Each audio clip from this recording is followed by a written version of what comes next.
Mwizi ni jambazi, words cut deeper than a sword, ndo maana ukweli uuma. Akona kitu yetu bigi kwa folk, but sisi tutauma. Isi fiti inauma, ni private property ama ni mali ya umma. So napenda hii flag, niko na upendo. Napenda hii country exercise, uzalendo na freedom yangu expressions this time siteti. This time na watetea, habari njema na waletea. So tuta preach constitution kwa masses, tuta preach constitution ka Bible verses. So tulianguka nayo tuka reject, saizi ni time ya kuinject hao ghost workers, hizo ghost projects ni sisi tutazihaunt na tutakubali waziri launch na hatutadedi wafaidi. Ni revolution tuwakaidi, hata watuite magaidi. Constitution ndo guide, tupambane ndo Mkenya faidi. Ni revolution tuwafaidi, ni revolution ka taiti, revolution ya kisana sio taichi. Hatutadedi wafaidi, ni revolution tuwakaidi, hata watuite magaidi. Constitution ndo guide, tupambane ndo Mkenya faidi. Ni revolution tuwafaidi, revolution ya kisana sio taichi. Tuna demand accountability, hatutaki brutality. Kesho safi ndo mentality. Tuanze sahi au kesho ugeuke kileo. Changamka sahi au kesho ugeuke kileo. Usinyamazishwe tu kesho leo. So Zuzu alizoza, Zuzu akazuzua, kuna siri Zuzu aligundua. So Zuzu norms akadefy, Zuzu rooted kwa ukabila haufai, Zuzu akaoccupy then brutality mapai. Rest in peace Rex Masai. A moment of silence to all the comrades we lost. Zuzu ni mimi na wewe. Na Zuzu amezoza, na Zuzu amegodha, na Zuzu amechoka kungoja, na Zuzu amechoka kuchorwa, na Zuzu amechoka kuporwa. So Zuzu norms amedefy, Zuzu amesema ukabila haufai. Zuzu ni mimi na wewe, my youth hustler boda. Zuzu wajukuna siri umegundua. Tulienda streets alafu hati zao bado ziko cold kabarafu. Tulienda streets in peace wakatucheza rafu. So napenda hii flag, niko na upendo. Napenda hii country exercise, uzalendo na freedom yangu expression. In my mind, mawazo mengi, wacha niseti, keti nikwambie. I no wonder in my mind, in my mind, in my mind, in my mind, in my mind. Wacha nimeki, wacha niseti, keti nikwambie. Akina wonder in my mind kuna better Kenya. In my mind kuna better leaders. In my mind hakuna corruption. In my mind hakuna abduction. In my mind, in my mind, in my mind, in my mind kuna better Kenya. In my mind kuna better leaders. In my mind hakuna corruption. In my mind hakuna abduction. In my mind, in my mind, in my mind, in my mind kuna better Kenya. In my mind kuna better leaders. In my mind hakuna corruption. In my mind hakuna abduction. In my mind, in my mind, in my mind, in my mind kuna better Kenya. In my mind kuna better leaders. In my mind kuna, in my mind kuna mkorada. Meshika, could we do it together sasa? Let's go. In my mind kuna better Kenya. In my mind kuna Better leaders. in my mind hakuna No corruption. in my mind hakuna No abduction. in my mind kuna better Kenya. In my mind kuna better leaders. In my mind hakuna corruption. No corruption. In my mind hakuna abduction. In my mind, in my mind, in my mind. So when it rains, it pours. When it rains, kuna maji trickle from the leaves, but si wote ufika chini. Hivi ndo resources trickle aliye juu. Mgoja chini zi aliye juu ni mwizi, ni jambazi. Words cut deeper than a sword, ndo maana ukweli uuma. Akona kitu yetu bigi kwa folk, but sisi tunauma. Isi fiti inauma, ni private property ama ni mali ya umma. So napenda hii flag, niko na upendo. Napenda hii country exercise, uzalendo na freedom yangu expression. In my mind.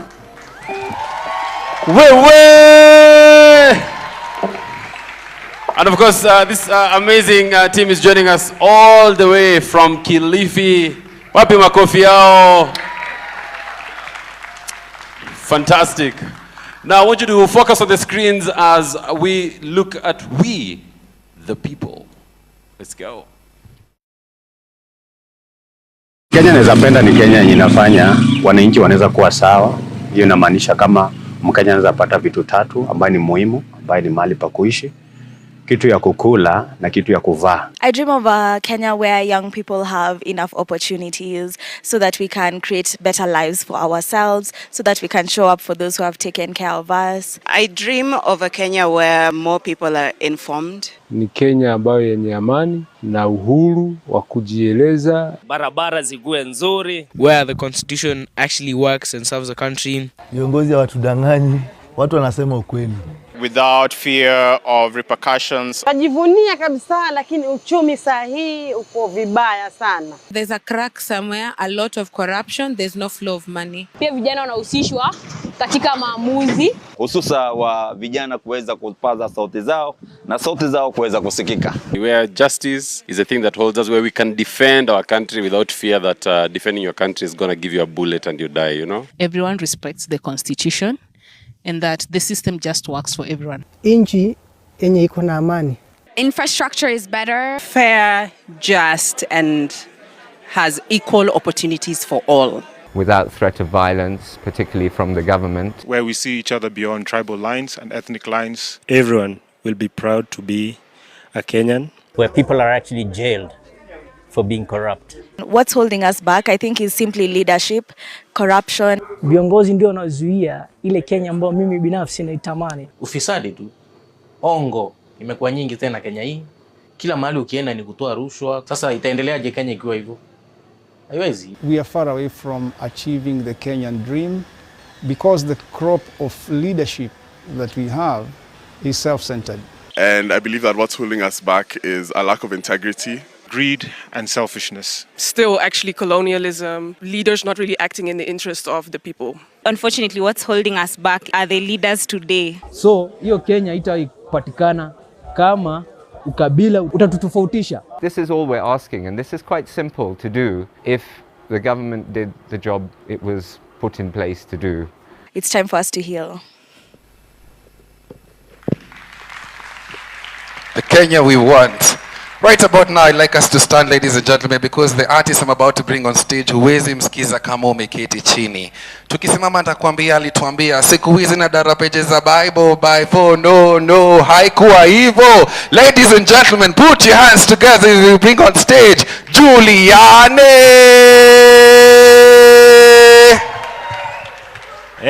Ni aje. Mko poa? Mnakaa poa sana, mmebeat. Kwani nini mbaya, mongei nini? Mbona mkai nikaa nyinyi wala wazee? Si nyinyi wala wazee, si ndio? Bwana changamkeni bana, tena kukaa mme. Niko njaa hata siwezi karanga. Uwe hai, shagala bagala. Niko tayari kulipa gharama, sitasimama maovu ya kitawala, sitasimama maovu ya kitawala. Ufisadi, ubinafsi, ukabila, kuuza sura, wataki kuuza sera. Undugu hate ni kufaana, sitasimama maovu ya kitawala, sitasimama maovu ya kitawala. Hatugia tuwadhifa, una deserve bila kashama kashfa. Hii society Kenya wanaeza, share ni nyungu ya busa ama ketol ya shisha. Mfuko unasikia eko, unajua thamani ya mali na size ya kifuli. Yo, ujaibiwa jua unakaa kitu what? Risking jail, time, police bullets for. Unaweza argue, crime doesn't pay, lakini huwezi dismiss justice in a bay. Mwizi ana 40 days, 365 days later, anaendelea kugrow faster. Do anything for power, ready to lose their head for presidency. Bora waione kwa currency. sababu gani siko affected na turbulence? Nikiflanga nimeza the same feeling, matatu zikipitia poto nane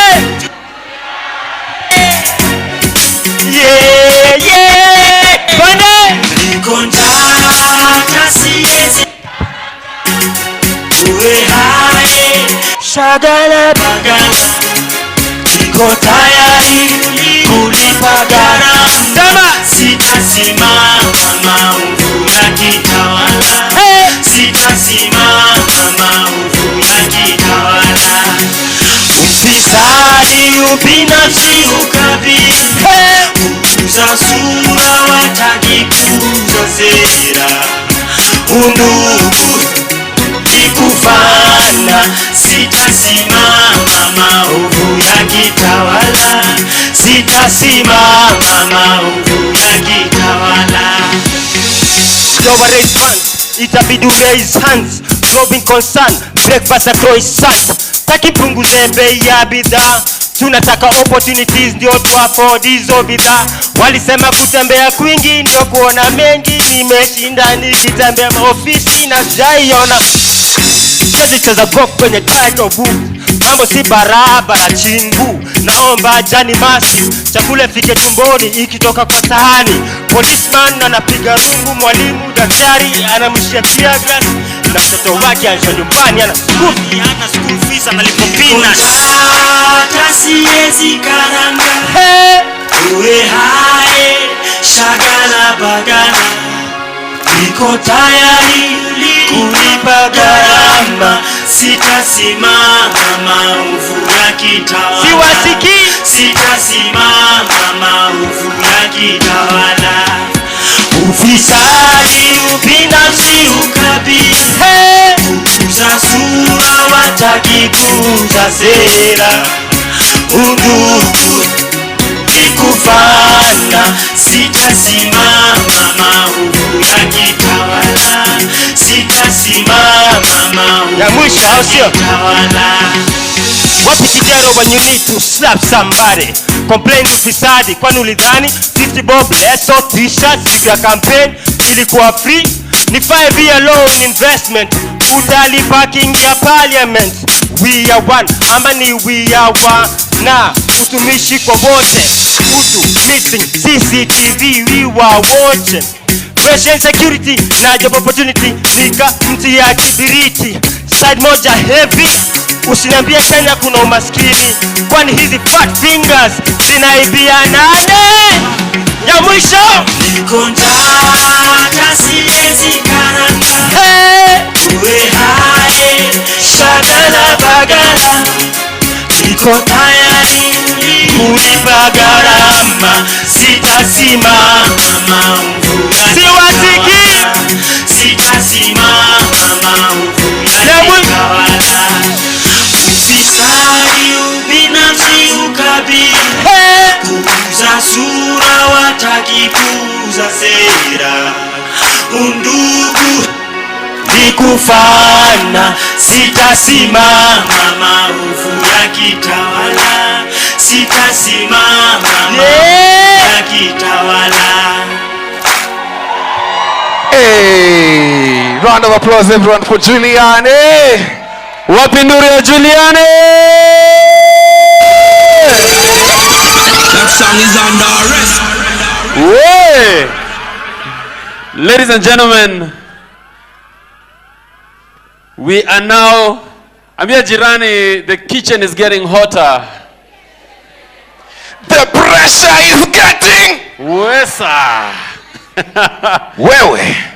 Hey, I'm telling you, so before we bring in the man of the hour, yes, there's a very young, bold, confident 18-year-old we need to listen to as he comes up on stage. Yeah. Man, this guy gives me hope. Please put your hands together as we bring up on stage none other than Nate Mwangi. Wapi nduru ya Nate?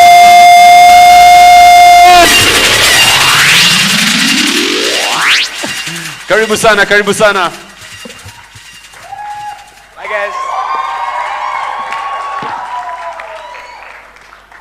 Good afternoon, terrorists.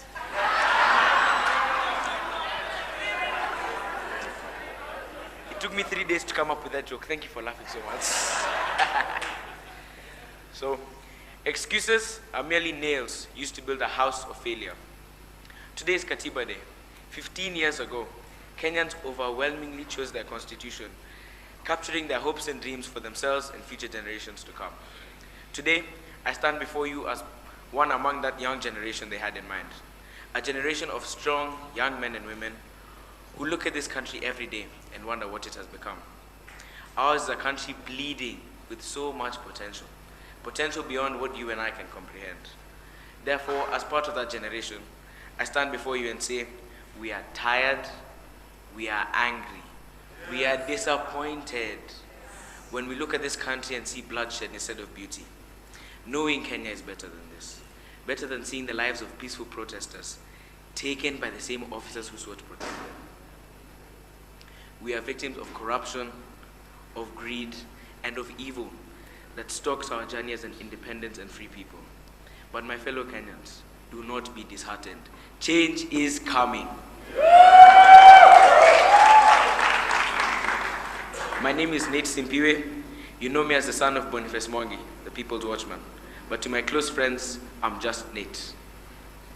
My father used to leave our home very early in the morning, long before I'd woken up, and got home long after I had gone to bed. At first, I assumed he didn't love me as much as he claimed to. But as I grew older, I grew to understand. Understand the reality of his actions wasn't a lack of love, but of too much love. Love that extended well beyond the confines of our household, but to the borders of this country. You see, he loves my siblings and I so much, he wanted us to grow up in a country we could be proud of. A country we could claim heritage with confidence. A country where you can believe in the beauty of your dreams, and where you can thrive off your education, hard work, and talent. For my father, if there's a child hungry in Homa Bay, it bothers him, and it must bother you and I. We are all Kenyan, my friends. We all hurt together, love together, and triumph together. Yet the reality is that since 2010, the promise of our constitution continues to be delayed. Our rights often feel like suggestions, and the constitution is treated like an option, not the law.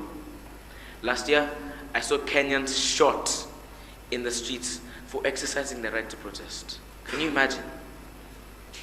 The young people are working hard in school, only to be launched into a country that wants to send them abroad to work as servants. It is not yet uhuru. It is not yet. I was only 3 years old when the constitution was passed. Yet I know that we cannot give up on the promise of our Katiba. In 2027, I will get the first chance to register as a voter and exercise my right to vote. My generation has shown they're ready to give our strength, our commitments, and even our lives to achieve the dream of a prosperous Kenya. Now allow me to direct you to the screens for a short video.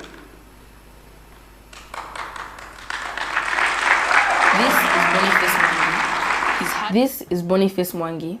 He's hardworking, fearless, driven by his values, and never afraid to speak truth to power. He can be difficult, stubborn, even a pain in the ass sometimes. But to us, he's also just dad. He was born in Taita Taveta, a county where most of the land was stolen, and the locals were left as squatters while politicians mined and exploited what should have been the people's. His mother had 7 children, but poverty meant they could never all live together under one roof. He and his siblings were scattered between relatives. When they moved to Nairobi in search for a better life, they hawked on the streets to survive. When they couldn't pay rent, they were thrown out, forced to sleep outside, often hungry. By 11, he ran away and lived on the streets. He sought bosses for food and handouts and briefly worked as a houseboy in Mombasa. Soon after, he was arrested and taken to court, not for a crime, but for being homeless. He was sent into the juvenile system and bounced between institutions meant to reform and protect poor children. Instead, he found corruption, abuse, and exploitation. Teachers forced boys to work on farms. Older ones sold drugs and bullied the younger ones. Against all odds, without books or even a library, he excelled, rising to the top of his class. But success didn't shield him. When he spoke out against the abuse, exposing it to a government minister, the system punished him the only way it knew how, by expelling him. The story even made it to the newspapers. From the very start, standing up for what's right came at a cost. But he's never let that stop him. In 2007, after the disputed election, our country was torn apart by violence. Over 500,000 Kenyans were displaced, and over 1,000 lost their lives.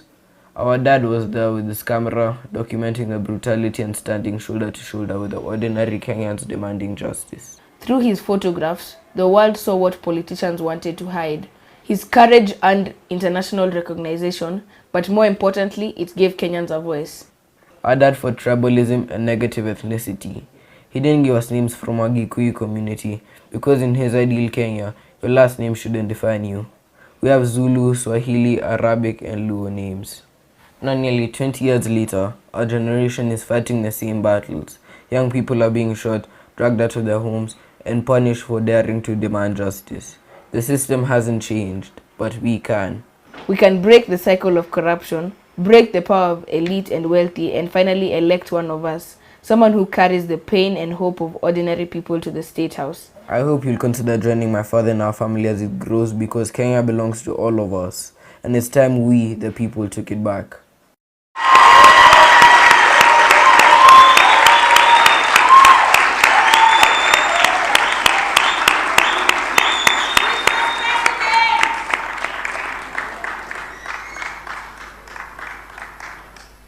And so today, I want you to join me as we listen to the People's Watchman, my friend and my father, Mr. Boniface Mwangi. Today is a moment for unity, togetherness, and progress.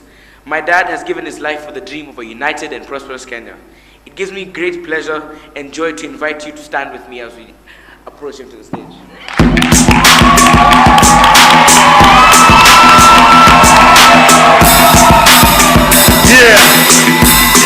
Exponential potentials, wali tudharau. Who's laughing now? Exponential potential, wanadrunk kwa machozi zao, tunaogelea kwa jasho zetu. Who's laughing now? Milioni from 10 bob, nilitoa wapi extra zeros? Jiulize mbona donut ina shimo, shingo shortcut ya mfuko. Wow. Thank you. Niaje wase, mko poa? Good stuff. I think since you're all standing, let's have a moment of silence for the heroes we lost in the Gen Z protest last year and this year. Young lives that were cut short by a murderous state. We shall forever remember those young people. We shall honor their sacrifice. It was not in vain.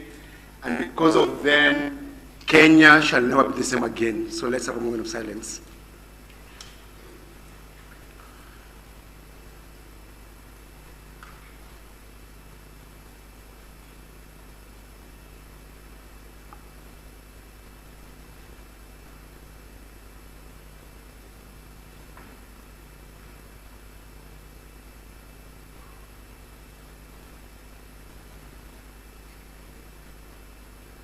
Thank you. You may be seated.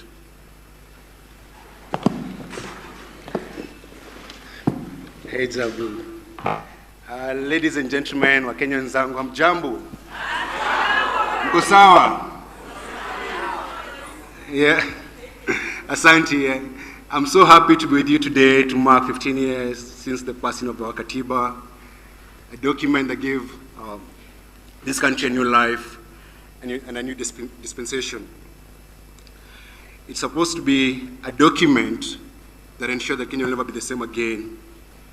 But know that we, as William Tunga says, we gave birth to a beautiful baby called the Kenyan Katiba and gave it to child traffickers.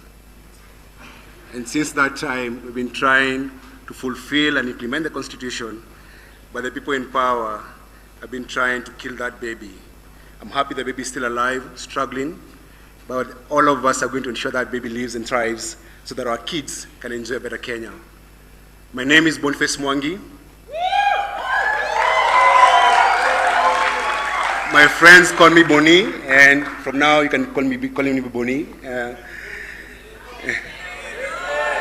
Thank you. Asante. I'm a husband, a father, a patriot, and a proud son of my late mother, Wakioro, who died 17 years ago. And I'm sure if she was in this room, she'd be very proud of the Kenya we dream about and the Kenya we want to build together. Like most of you, I love this country deeply. And I've been in the forefront of fighting for a better country for the last 20 years. We've been in the streets with you, and every time we go to the streets, they push us back. They call us paid activists. They call us hooligans. They call us terrorists, but we're not. We're all patriots, and we're a better country. When you bring issues, they bring sideshows. And so we gather here today to determine which direction our country is going to go. The future of our country is in our hands. No one else. No one else. And these people know that, and that's why they keep on bringing division to our process. Allow me, technological things, you know, the beauty. So, why are we gathered here today? We are gathered here to celebrate the Katiba and to see how it can be fulfilled to the letter. I have selected this great day to announce that I'm going to be running for the President of the Republic of Kenya. That song is under arrest.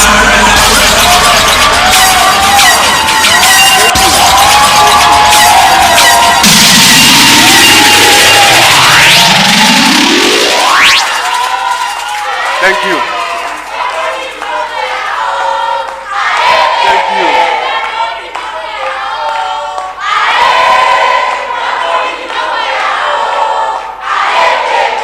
Wakenya kiboko yao. Wakenya kiboko yao. Ye. Asanteni. Sisi ndio dawa yao. And they know it.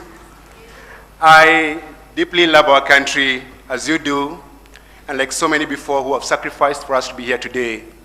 From the Mau Mau, the Land and Freedom Army who fought for our country for independence. From the 60s, Pio Gamapinto, who was killed 64, Tom Mboya 69, JM Karaoke in the 80s, Andugosi, and many others who came before us, and the people who met in this same room for many years to fight our new Katiba. The Katiba we have today came through toil, bloodshed, and tears.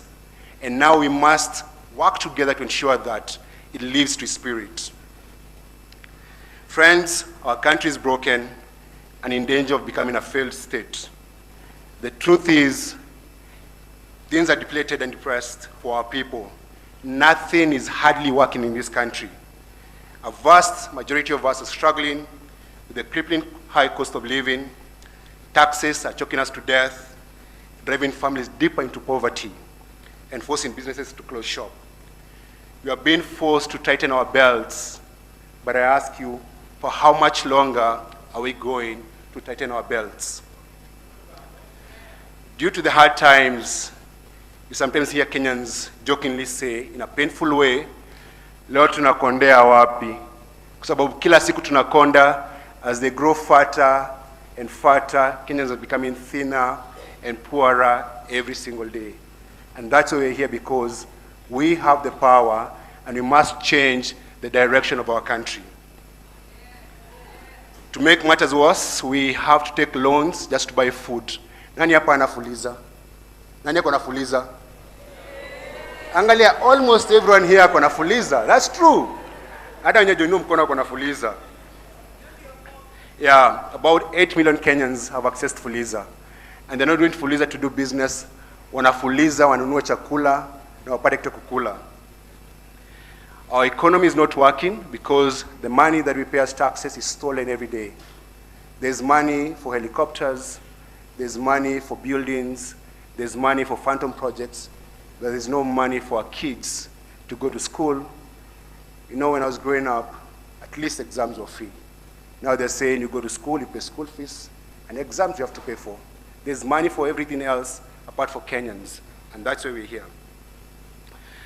Our taxes are wasted, and the reckless borrowing is not enough to finance the lifestyle of a few greedy men and women in power. Our political class are the highest paid in the world, but still can't keep their itchy fingers off our coffers. Today, 8,300 Kenyans own 99% of this country. They own the companies, they own the land, they own everything in this country.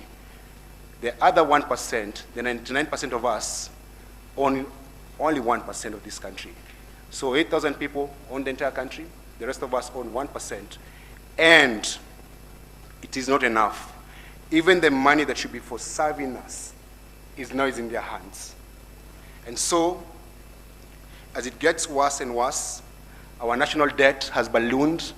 Between 63 and 2013, our national debt was 1.9 trillion shillings. Today, our national debt is 11.5 trillion without any justification or corresponding development. Every child born today in this country is born into debt. When you go home and you and your partner or your wife and you make love and you have this bundle of joy, comes as a bundle of debt. Siku hizi ukizaa unazaa deni. Because your child is born into debt, every single person in this country owes 230,000 shillings, every single person, the equivalent of 5-year rent in Kibera, where 250,000 people live in shanty homes. So, comrades, where do we go? Unemployment is very high, and there's no hope in sight.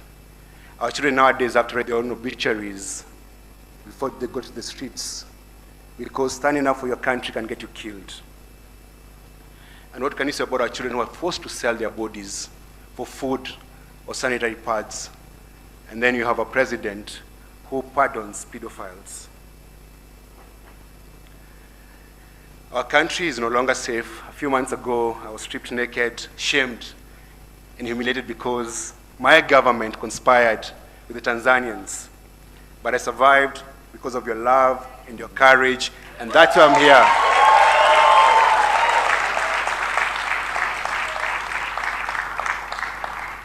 Thank you. As a country, we are broke, we are hungry, and insecure. Despite the so many called police reforms, the police has never been of service. The rule of law is broken. Justice has a price that only the rich can afford. The fact is, in Kenya, you're guilty until proven rich. Poor people are always guilty. Young people cannot work in their communities if they have nothing in their pocket. And if they have something in their pocket, they must have an ID. The police have turned Kenyans into their cash cows and ATMs. A cop will tell you, we are poorly paid, and they can't own cows. So our Kenyan ndio ngombe zetu, tunawakamua. So every time a cop sees you, they milk you. And in this country, you can be killed for refusing to pay a bribe.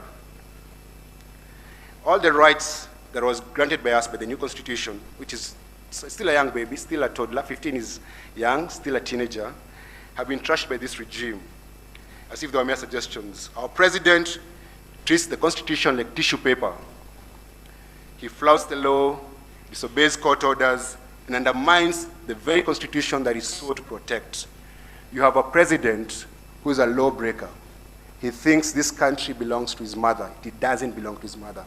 This country belongs to all of us. And you cannot personalize a state at your own identity.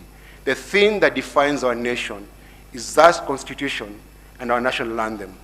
Plenty be found in our borders, not plenty be found in the president's pocket. You cannot be talking about building churches in public property worth billions of shillings while Kenyans go to bed hungry. You cannot talk about building a church while most kids in this country go to makeshift classrooms. You know, one of the people in government said that he has expensive taste. And you ask yourself, you grew up in Marakwet, Elgeyo Marakwet, you went to school barefoot. Where did you develop this expensive taste? It is true. Yeah, someone is walking around in a $10,000 Italian suit, and you know how much you earn. The people that are in power are robbing us, and we know it, and they have the audacity to say, mtu apigwe risasi. Now, we must take back our power. And last year we did that, actually, people. We went to the streets, and we took back our power. But I've witnessed the brutal and deeply repression of Kenyans by this regime for simply exercising our right to protest. And instead of the violators of our rights facing justice, the victims are branded as treasonous criminals. Who is a criminal? But now, you know who is a criminal, you know. You know who the criminal is. The true criminals are protected, while our youth are brutalized for carrying placards, flags, and water. There's no denying that our government has failed us. It is allergic to being held accountable and often responds by abducting, torturing, and murdering patriotic citizens. Our leadership has failed us in numerous ways. We pay taxes expecting service, but we are forced to pay bribes to get that same service. Our leadership has auctioned us to the highest, and I dare say even the lowest bidder. Our children have been shipped like slaves to do menial jobs abroad, and sometimes they come back broken or in body bags. Instead of tapping to their potential within our borders, we are condemning them into pits of depression, alcoholism abroad. Where is the value for our people? Where is the value for human life? And where is the value for sanctity of life? We have sunk so low. Currently, we have the worst parliament in the history of this country. The People's House, Parliament, has been turned into an auction house and a rubber stamp for the executive. We have been told of stories of parliamentarians lining up in the toilet to receive 10,000 shillings to pass bills. And it breaks my heart because we have people that we pay so well. We buy them top-of-the-range cars. We give them medical cover. We give them bodyguards. We give them offices. We fuel their car. We service their cars. They travel first class, but they still have no shame. They still sell their souls to the devil. And because we are holy people in God's land, we must stay away from those demons and remove those demonic people from power. There's no way you can say that you have values and you love this country and you earn what they earn and you spend what they spend and you flout what they do. The work of parliamentarians and the work of the president is to run a country. Parliament is to pass. Wakenya wakirevuka mkora kwa mashakani. Na kwa sababu Wakenya wamerevuka, hawa wakora wako mashakani. Each and every one of us must recognize and believe that we have what it takes to create a better Kenya, a better life. Wakenya, we can do this. We can change our situation. I want to give an example of what they used to divide us, because that's one of the strongest weapon against us, and that we have taken it back. Tribalism, for example, has been used to divide us for too long. It only benefits the politicians, their families, and their friends. It's the poor people who suffer the brunt of tribal politics. Let's not forget that over 1,500 Kenyans were murdered and over 500,000 displaced in the 2007-2008 post-election violence. To date, they have never received justice. Some lost their lands, lost their homes, and lost lives, and the sponsors and the perpetrators of the violence today run this country. And that is a mistake. We gave our constitution, our country, and the future of our kids to gangsters. And their actions every single day proves to us that they're gangsters. You know, I have 3 beautiful kids. And if you came to my house and you said, I'm looking for work as a nanny to work for you, and I said, what's your track record? And you say, oh, I was once accused of stealing land of an internally displaced person, I was once charged with crimes against humanity, I was charged with rape, I would not invite you to my house. So how did we end up electing people accused of crimes against humanity to run our country? We need to interrogate ourselves as a country, because if we don't, we might make the same mistake again, and Kenya will forever be lost. Right now we have a bit of sanity, but we are going towards insanity. And the political class has come together to defeat the will of the people. And that's the reason why we must defeat tribalism.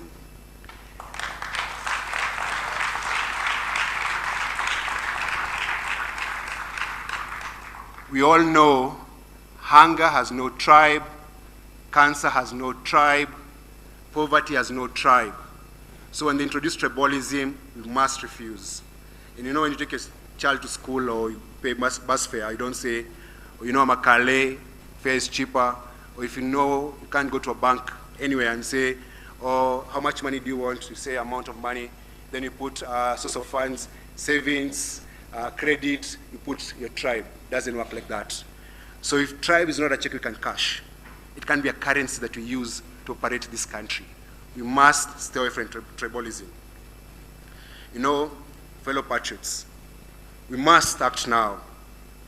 We are tribeless, we are fearless, and we are one, bound by our values of Article 10 of our Constitution, and our love for each other. A tribeless Kenya is possible and good for us all. The Gen Zs showed us what that looks like. That being tribeless is our powerful weapon against the laws of impunity. And that's why if you see anyone in this country mobilizing around tribe, that's a very dangerous person. Please note that. Anyone, even me, and I've never said I'm my tribe actually. You know, my last born has a Luo name. People always ask him, baba yako ni Mjaluo, ama baba yako ni tofauti? Because when they were born, my wife and I decided that we're going to bring our kids in a different country. And we're trying to do that. I know that you are ready, able and willing to change this country. And you have one weapon, love and courage. You have love for this country that we deeply, deeply love. And that love is going to be our driving force. You know, what they have on the other side is hate and violence. And we're going to encounter that with the courage to believe we can change this country. Part of the leadership of the movement are in this room, and we sat down after July protests and we said, we're losing too many kids, and we've gone to too many funerals. And we realized there's one thing they can't do. They can't out-organize us. So we stopped agonizing, and now we are organizing to bring about a ballot revolution.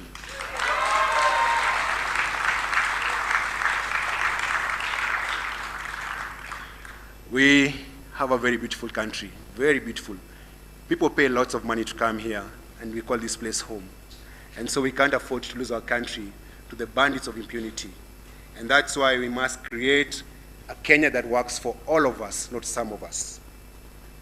The greatest gift we can give ourselves and our kids and our grandkids is reclaiming this country from the hands of the bandits.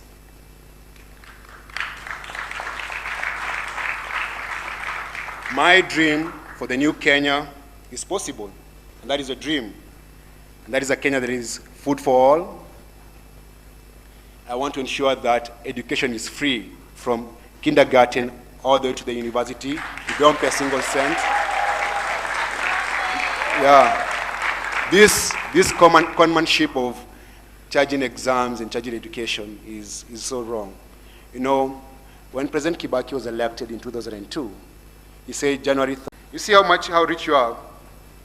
The other thing about 29 million Kenyans have no access to clean water.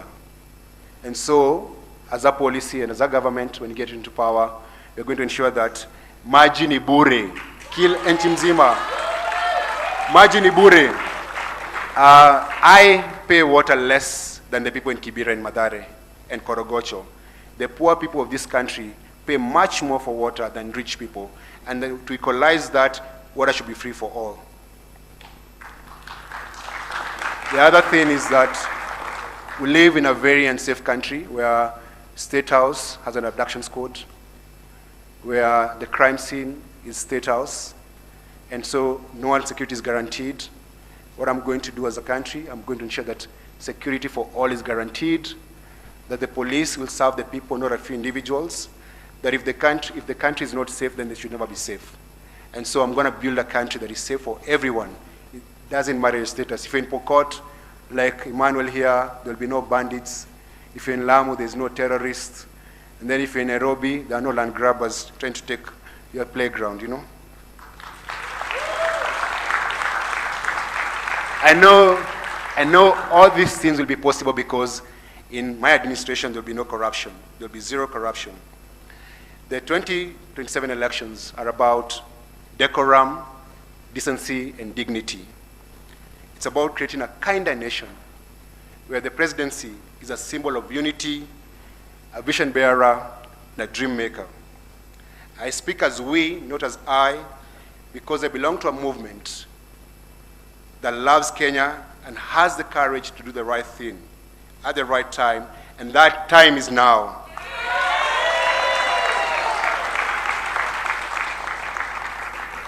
My run for office is to reclaim our dignity as a country and love for this nation. We are full of love. We did not go to protest because we hate this country. We did that because of love. And so I want to bring respect, dignity to this nation by leading this country in a better way. The time to liberate our country is now. There's no better time to believe in a new country, Kenya mpya, mwanzo mpya, than today as we mark 15 years since the promulgation of our new constitution, our Katiba. Let all those who love Kenya join this movement of change, mwanzo mpya. We're going to work with everyone as long as you're clean. Yes, we're not going. So, if I take this water, which I'm going to sip, Nazakayo asikie.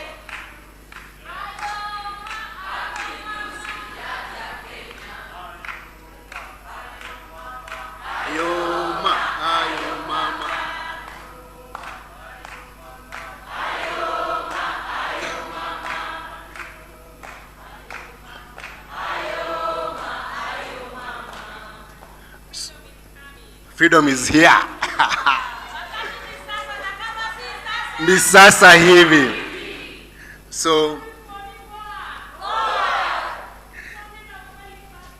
tusonge. So, if I take this water, and it's very clean right now, and I drop a drop of urine or human waste of cow dung, what will happen to this water? Contaminated, right? It's going to be polluted, right? And I think it's going to be a mistake as a movement and as a people of this country to try with work with anyone who is contaminated.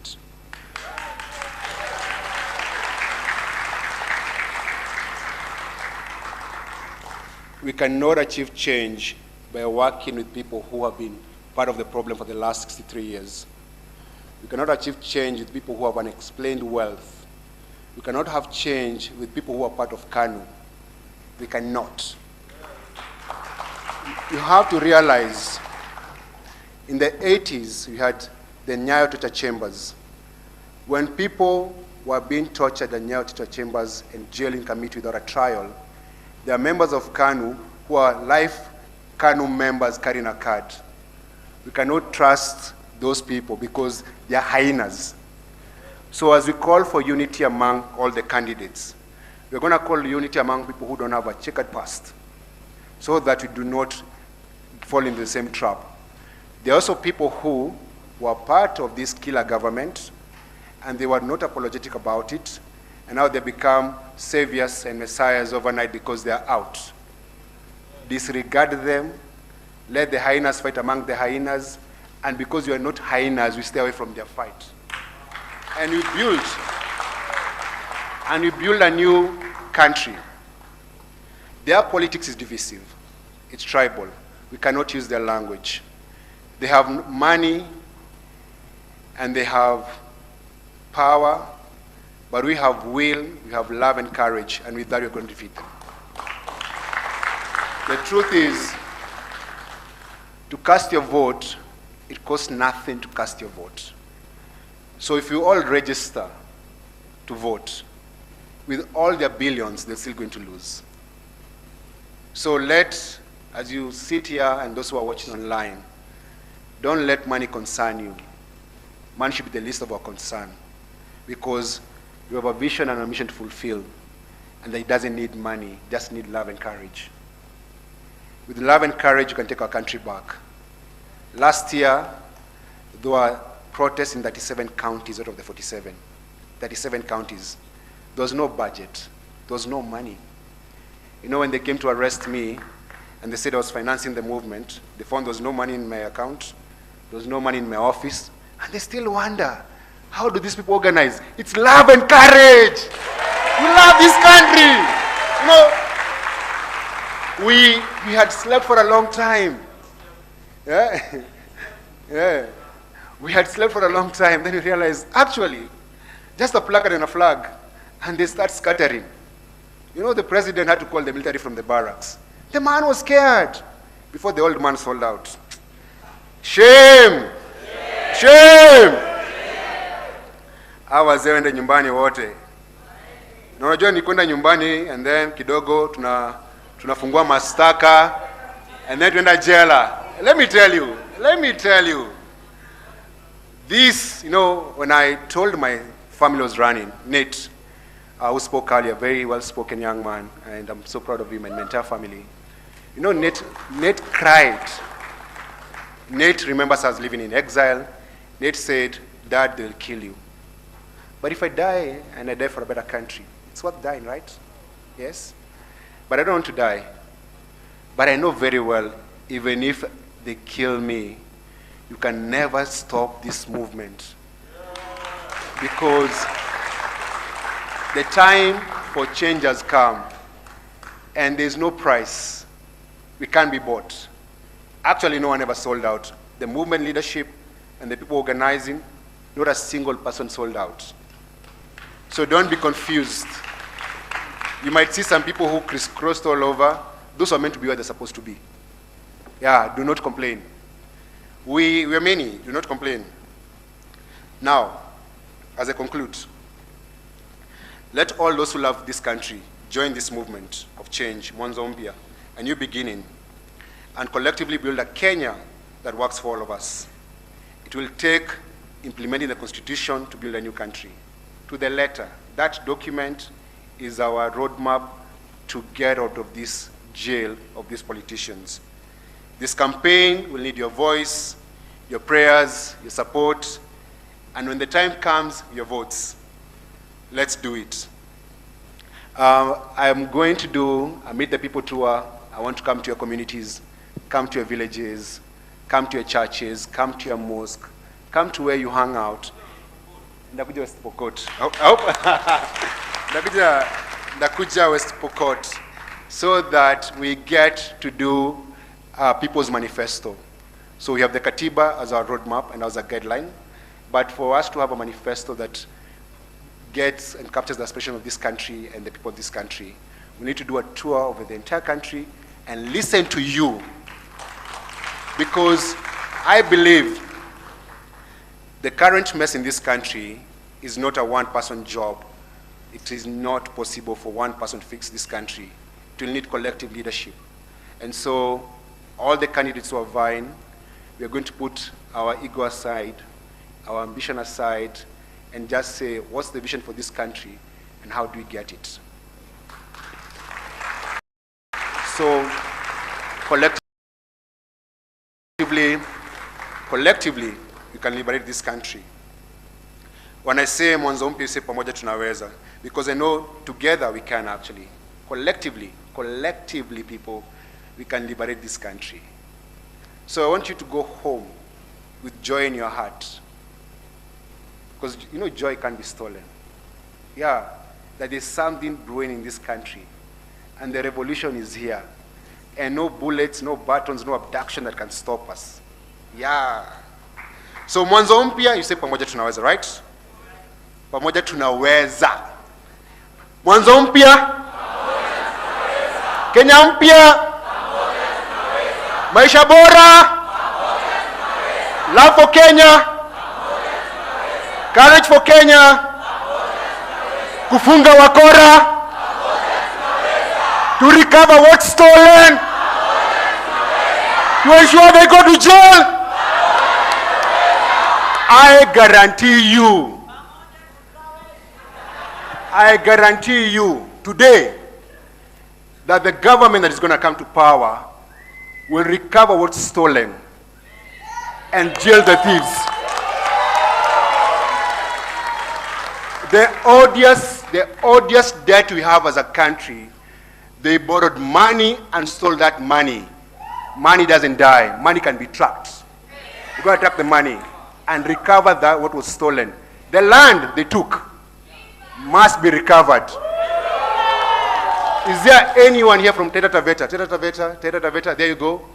Yeah? I was born in Taita Taveta.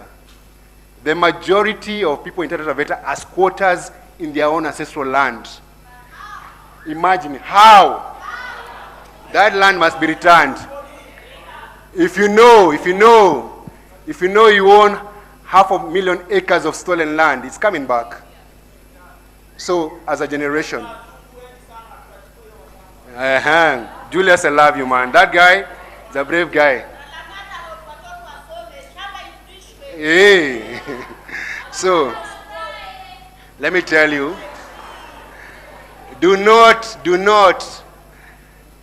apologize for being called an activist or being called a radical, because you are radicals for change and are radicals for a better country. Yeah, because you're not a land grabber, you're not a thief, you did not cause post-election violence, you did not murder kids last year, you're not a wife beater, we are not these things. We are all amazing people. So, thank you so much. Thank you very much. Change is here, people. Change is here.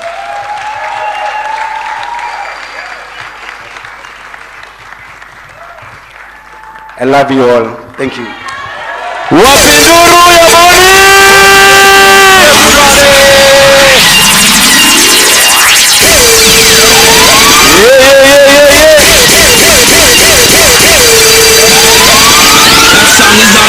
Nikisema Boniface Mwangi mnasema pamoja tunaweza. Boniface Mwangi! Pamoja tunaweza. Boniface Mwangi!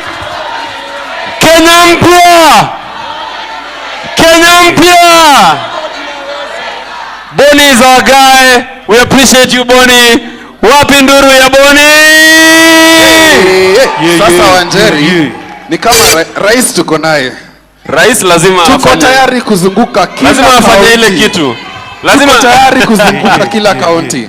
So this is what I'm going to do. I'm going to ask you to join me as I invite a very gifted, very talented group of artists up on stage as they officially launch our campaign song for this season as we head towards Boniface Mwangi 2027. Yes, and of course as they come, DJ, just give me a minute, DJ.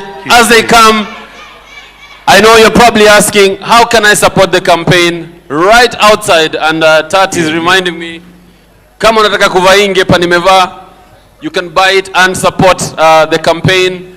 If you'd like a t-shirt, wainulie t-shirt waone. Love and courage. T-shirt to support Boni, t-shirt to support Boni. We have t-shirts, we have bucket hats, we got hats, we got hoodies, we got a lot of merchandise. And if you'd like this, sinakapwa. I look nice, eh? So if you'd like this, we also have this outside. That's how you can be able to support. Oh. Na pia tunawapenda, so kuna kadhaa tuwaruchie.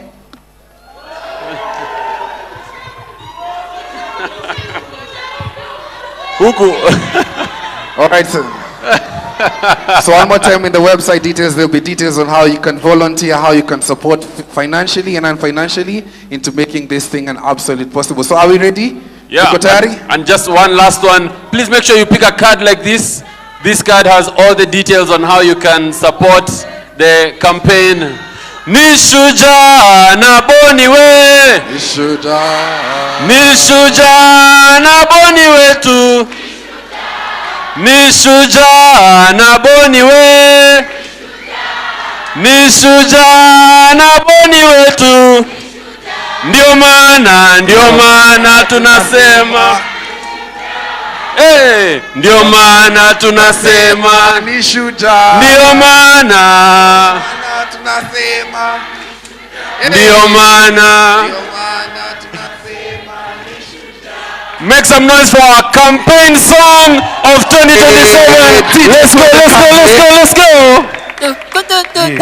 Wasanii wakuje, wacha niwapatie hiyo.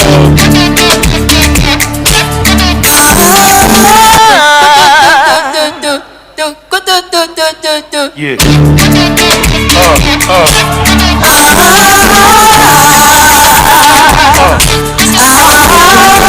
Let me see you some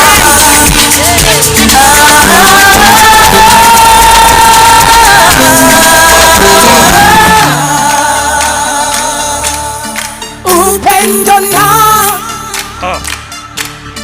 ujasiri.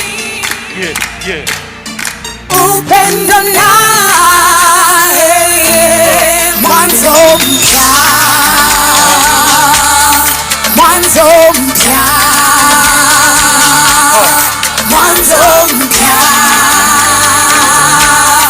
Mwanzo mpya. Mwanzo mpya. Upendo ndio haki, ujasiri ndio nguvu.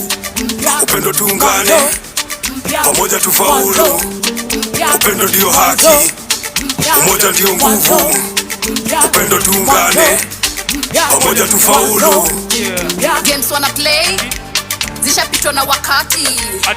Games wanna play, tushajua ziko dati. Games wanna play, tunajua ni mangati. Day by day, chini ya jua kuna haki. Mwanzo ni mpya na Boniface Mwangi. Weka fist kwenye ceiling. Na hii vote mina vote kinara. Kuja na mbugi si tuko kwa line. Na hii vote tuta vote kinara. Na ni juu Boni ako kwa line. New beginning, change. New jasiri, chance. Ni kubadili maslums. Na mutabiri how comes. Ufisadi mingi, serikali wizi, wanaiba nyingi chapa. Kuna shida nyingi na njaa. Kuna vita jiji na gangs. Boniface Mwangi ateka miradi kufaidi sisi kwa mtaa. Tumbo ziko hungry, tunalia pressure. Fujo mitaani, muda panaleta. Freedom is coming, sooner than later. Tuko na imani, itakuwa better. Power to the people, pamoja tutashinda. Power to the people. Upendo na, let me see you. Ujasiri. Upendo na mwanzo mpya. Let me see you. Mwanzo mpya. Mwanzo mpya. Mwanzo mpya. Mwanzo mpya. Boni kiboko yao. Boni kiboko yao. Boni kiboko yao. Boni kiboko yao. Na hii vote mina vote kinara. Kuja na mbugi si tuko kwa line. Na hii vote tuta vote kinara. Na ni juu Boni ako kwa line. May 1,000 flowers bloom. Niaje wasee, naitwa Boniface Mwangi, kwa mtaa naitwa Boni, niite Boni anytime. Nagombea kiti cha urais in 2027. Itakuwa mwanzo mpya Kenya hii na naomba kura yako. Pamoja tunaweza. Pamoja tunaweza. Pamoja tunaweza. Pamoja tunaweza. Pamoja tunaweza. Pamoja tunaweza. Ladies and gentlemen, make some noise for your next president, Boniface Mwangi! Wapinduru! Boni! Boni! Boni! Boni! Boni!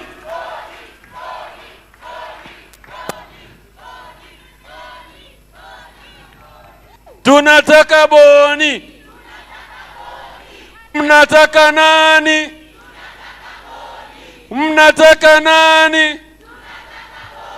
Asanteni sana. Thank you so much, ladies and gentlemen, for making this day a reality.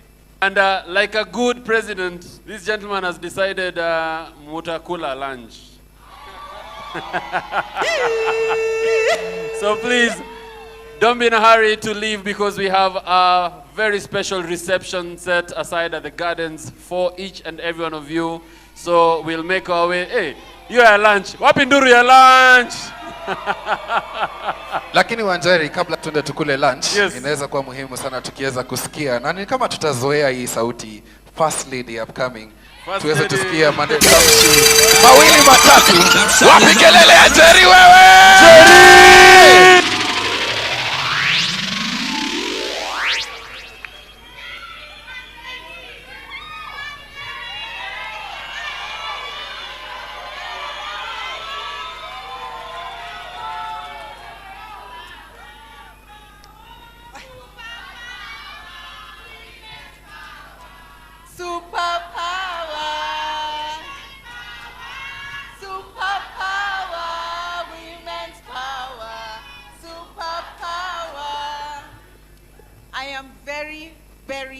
Very honored beyond measure to have you all here, to have my mother who's raised me, who has always supported us, and my family, and friends, and comrades who've stood with us over time. Hii Kenya tumepigania, I swear. Hii Kenya tumepigania. Na bado hatujawacha. Si ndio? Eric aliuliza swali when we started. Who will hold you accountable? Hapa tumefika. Nyinyi ndio mtatu hold accountable. Tukipotea njia, mnaturudisha njia. Si ndio? Kwa sababu hii Kenya tutajenga pamoja. So I just want to say thank you, thank you, thank you, thank you, every one of you. Angalia mwenye mko naye hapo. Mwambie asante. Mkumbushe hii Kenya tutajenga pamoja. Mwambie hii Kenya tutajenga pamoja. Thank you. We love you. Love and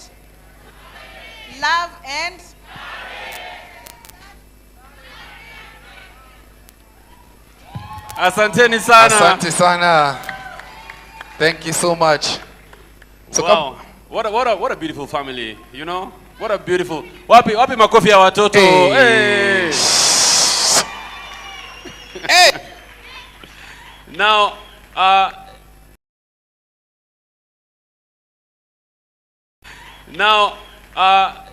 Muzoe Boniface. I want you to know that His Excellency has requested me that badala ya kupitia backstage anataka kupitia hapa. If you'd like a selfie, if you'd like a photo, he is here with you. He'll be at the lunch. This is one of those photos you chomoa in August 2027, you know. Kama watu wa kuheshimu huko kwenyu, unarusha kwa WhatsApp group. Ebu angalia. And again, I want to remind you, we have a courageous photo exhibition happening outside. So please take some time to really go through it and appreciate all the beautiful works that is happening, to appreciate the predecessors who went before us to fight for the beautiful country that we have, Kenya. And again, go through the website www.bonifacemwangi.com, because this is the part, this is how you can support, this is how you join in to be part of this. And of course, there are people who've asked me, how can I support this guy? Go to www.bonifacemwangi.com and sign up to volunteer, to participate in this campaign. We are here and we are ready. Tuko pamoja! So I'll invite the family to take a bow, and invite the family to take a bow. DJ, tukiwakaribisha tuchukue bow. Let's take a bow. Hey! Thank you so much, everyone, for coming in today to make today a special, historic occasion. God bless you. See you at the ballot box on August 2027. Mr. El Nino, the dancing DJ.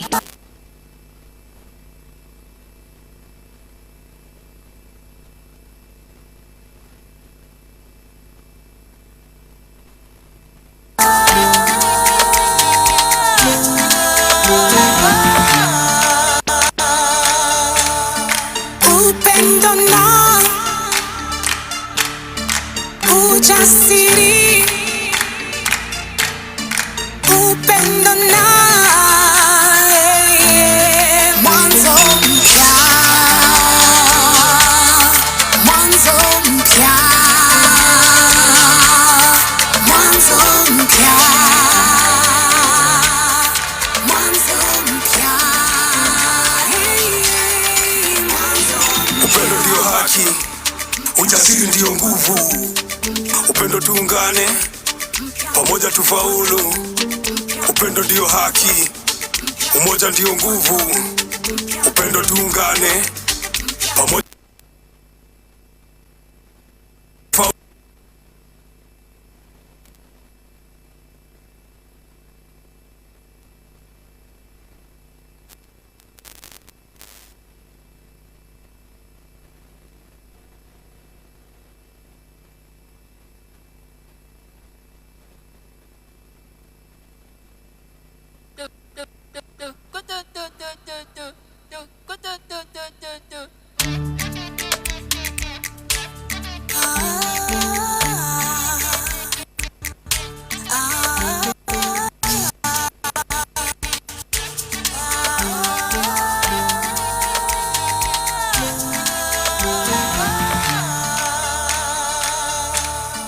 upendo na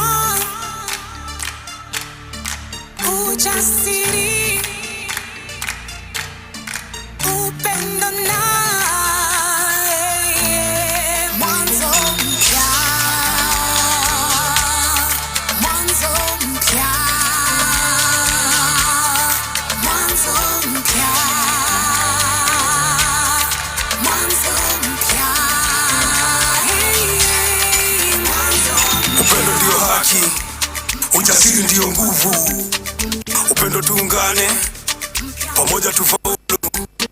Upendo ndio haki, umoja ndio nguvu. Upendo tuungane, pamoja tufaulu. Games wanna play, zishapitwa na wakati. Games wanna play, tushajua ziko dati. Games wanna play, tunajua ni mangati. Day by day, chini ya jua kuna haki. Mwanzo ni mpya na Boniface Mwangi. Weka fist kwenye ceiling. Na hii vote mina vote kinara. Kuja na mbugi si tuko kwa laina. Na hii vote tuta vote kinara. Na ni juu Boni ako kwa laina. New beginning, change, new jasiri, chance ni kubadili maslums na mutabiri how comes. Ufisadi mingi, serikali wizi, wanaiba nyingi chapa. Kuna shida nyingi na njaa, kuna vita jiji na gangs. Boniface Mwangi ateka miradi kufaidi sisi kwa mtaa. Tumbo ziko hungry, tunalia pressure, fujo mitaani, buda panaleta. Freedom is coming sooner than later. Tuko na imani, itakuwa better. Power to the people, pamoja tutashinda. Power to the people. Upendo na ujasiri, upendo na mwanzo mpya, mwanzo mpya, mwanzo mpya, mwanzo mpya, mwanzo mpya. Boni kiboko yao, Boni kiboko yao, Boni kiboko yao, Boni kiboko yao. Na hii vote mina vote kinara. Kuja na mbugi si tuko kwa laina. Na hii vote tuta vote kinara. Na ni juu Boni ako kwa laina. Do, go do, do, do, do, do, do, go do, do, do, do, do.